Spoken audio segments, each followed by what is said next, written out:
Hey there, how's it going? My name is Antlerboy and welcome to my Minecraft 1.16 survival world. Starting off this one, I'm doing some resource gathering and adding in some details to the world the way I usually do. And while that's going on, I'd like to share with you all an expanding brain meme that I made that accurately describes what it is I do in this world. So first off, you got the small brain building on the naturally generated terrain. Who would do that? I mean, imagine, right? And then of course we have the somewhat enlightened terraforming the natural terrain to fit your build. And of course, finally, being one with the cosmos and removing the naturally generated terrain to terraform from scratch on top of the perfectly fine naturally generated world. No, but jokes aside, I ran out of dirt last episode, so I gathered a ton and finished placing the dirt that I would have liked to place down last time. Other than that, I got these mountains ready to have all the stone placed in, but for now, let's hop into the episode, so I will see you on the other side. All right, now that we got all that dirt laid out, it looks a lot better. And once I have the stone filled in, that mountain is going to look so good and we can start putting in the details.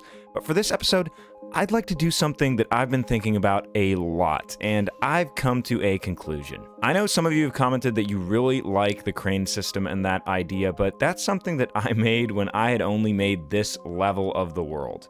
At that point, I didn't even have plans to build this huge mountain with a giant castle on there, and my vision has just become something different, is what I'm trying to say. I'd like to find a shattered savanna or some really cool biome, perhaps a mesa, and make a giant steampunk kingdom where I just use tons of cool crane designs and the new copper blocks once 1.17 comes out.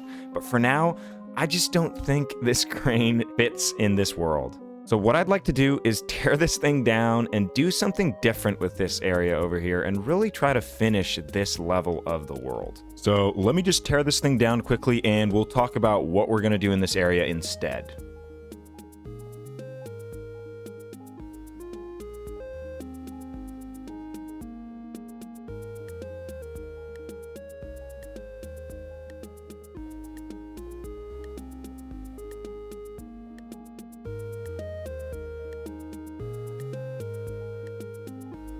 Before we hop into the time lapse, I would just like to remind everyone to press that bell button if you haven't yet. Just ring that thing and you will get notifications for my videos, and I will be one happy antler boy, so do it.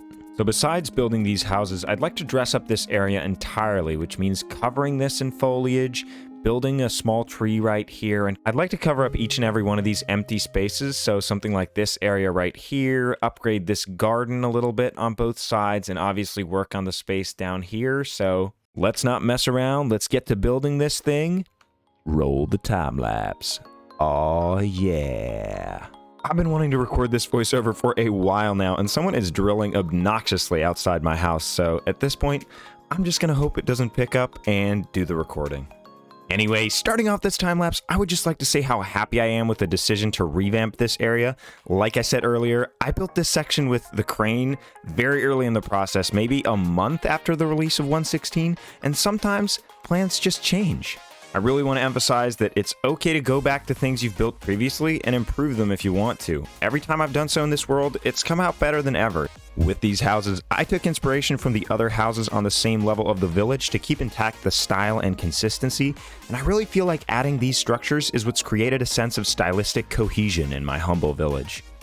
I'm really loving the terracotta mixed with brick style roof, which is what's become the standard in this part of the village. Despite that not being my initial plan, sometimes things just work out. A block that's quickly becoming one of my favorite additions from 1.16 is the warped trapdoor. It goes so well with the smooth sandstone and has such a nice contrast with the orange brick roof, as they're very close to being complementary colors. Just the type of thing you might want to keep in mind when planning the palette for a build. The first house is a blackstone trim to the roof, whereas I went with dark prismarine for the second. Black goes with pretty much anything, and the prismarine fits right in with the brick roof for the same reason as the warped wood. In this case, the fact that I don't have a ton of dark prismarine just lying around added some variation to my village. Listen, this is as perfect time as any to tell you that if you're enjoying my builds and hearing my thoughts on how I build them, feel free to leave a like, because I'm a small channel and it really helps me a ton, so if you feel up to it, I would greatly appreciate the gesture. So for some reason, ReplayMod decided to render a few blocks on the roof very strangely, or rather not render them at all, but that's something that gets fixed in the clip right afterwards. It just looks a little bit wonky for a while. I always feel like a house comes together when you start adding in the leaves. At this point, it's well known that adding leaves to your build improves it by 340%, and those are scientific numbers, my friends. No, but seriously, it makes a build pop so much to add some greenery, so I went nuts with it and ended up scaling back on it a little bit because I went overboard, which is a really easy to do, you know? But once the leafage was in, I decided this area needed a few trees before it's complete, and at this point, I'm getting close to rivaling Mr. Beast levels of making trees pop up in the world. It's crazy, I tell you, but we got a long way to go with the tree building before this world is anywhere near complete. So right after these trees get built, I will see you on the other side.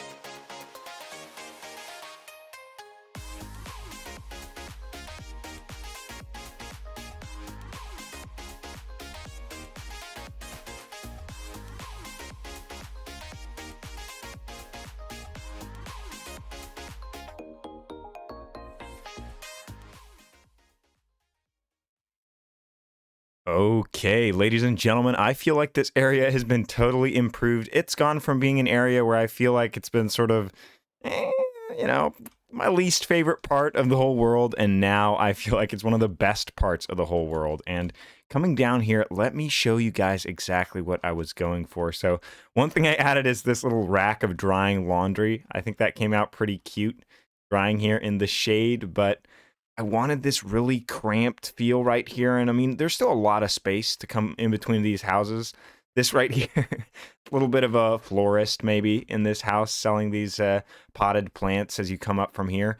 I'm thinking of adding a railing right here because I feel like probably wouldn't want to fall off right here.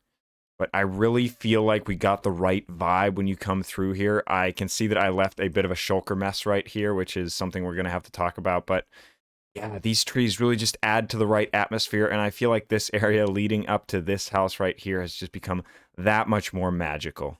Now listen up, these houses, obviously there's going to be some interiorizing that we have to do, but with these houses that were actually already here, they've had interiors for, well, I don't even know, several months. So let's just go through here. Down here, I actually got to use this painting. I feel like large paintings are really difficult to use because they're all like an even amount of spaces, so it's really difficult to incorporate them in builds when I usually build with uneven spaces. So the fact that this one even fits in here, that's pretty nice, but pretty standard basement right here. The way I usually design interiors is I just plop down a chimney somewhere, and that's where I put the fireplace. I usually like to have a little library section, and obviously, you want to have a kitchen somewhere. Using these white banners as blinds, or really any color you want, is a really good tip. And these hanging plants, it only really works with the ones where the pixel connects to the pixel of the chain like this, which I think works with a few saplings and the fern right here. But I really love doing that. I think it comes out really cool. Coming over this way, we have a little bit of a spot to sit, and even though this house kind of ruined the view for this house, I feel like it's still a really nice, cozy spot, and you get to see out towards the mountains right here, so it's still a really good, cute little hangout spot. Coming up to the second floor, this is one of my favorite little interior rooms right here with this wooden vaulted ceiling and just a fireplace, and it's kind of an in-between room just between these two rooms right here. I've got the parents' room right here. They've got a pretty nice view from both their windows right here, and then we've got a little room for the children right here. So in here, I went for a bunk bed. I love these designs that have banners with the white and another color, and this is a functional bunk bed, actually, which has a little way to get up to the second bed right here. But what I wanted to look at in here is actually the fact that there's a lectern, and I have written this book. Listen, ladies and gents, we've got a problem, okay? A huge problem, and that problem is that I don't have too many farms and a good storage room. I seriously need a good storage room. So I've made a little bit of a list of priorities right here. So on my to-do list, we need to make a storage room, and I want to make an automatic storage room. One of those fancy, will sort any item. I know they take a lot of space, but listen, I've got just the place to put it. Then we, of course, need an iron farm. We're going to need a lot of hoppers for this project. So iron farm, I'm thinking, is going to have to be before this. Gold farm is just something I feel is nice. I mean, you need gold to barter with piglins, which is on the list here, right here. So, ooh, that actually block updates. That's very strange and very interesting. And then another thing I want to do is expand my villager trading hall. There are tons of blocks you can get from villager trading and tons of building blocks I want to use. So specifically masons is probably what I want to go for there. But yeah, I want to expand my villager trading hall. And to do that, we're also going to want to build a pumpkin and melon farm that's automatic instead of the manual one I have right now. But listen, these are all things that are going to require me to put my big boy redstone hat on and get my technical game real good. So tell me which one of those you want to see in the future first. I mean, obviously, I'm going to be getting to all of them. And don't worry, every single episode is still going to have a ton of building because that's what I want to do. That's why I need those things. So let me know what sounds like the best option to you, and I will get to that first. Let me show you the extent of the problem right now. Right here behind this house is where I have my giant shulker mess and where I just bring blocks to build all my houses, and I just sort of bring them wherever. And as you can see, I just sort of dot these around everywhere. And this is not ideal. We fly around to my bat cave right here. I have this sort of makeshift storage room right here where I store a ton of stuff, but it is not organized whatsoever, and I would just like to get this stuff automated, build a super smelter. That's another thing to add to the list. But yeah, this is not good at all, and it gets really messy because it's just a bunch of random stuff mixed together. So you understand, the situation is quite dire. Now, I know I said that back here behind these houses is an area that I really wanted to get to in this episode, but I really haven't had enough time this week to be able to get to it. So that's something I am going to be looking forward to upgrading in a future video. But I feel like we've got a lot done today. And for the next video, I would like to start off by just finishing up all the stone here that I'm missing so that we can get to building stuff on this side as well. But for now, ladies and gentlemen, I am seriously running out of time. So if you've watched all the way to the end of this video, remember, you're the champ, and I appreciate your existence. So until we see each other next time, have a good one.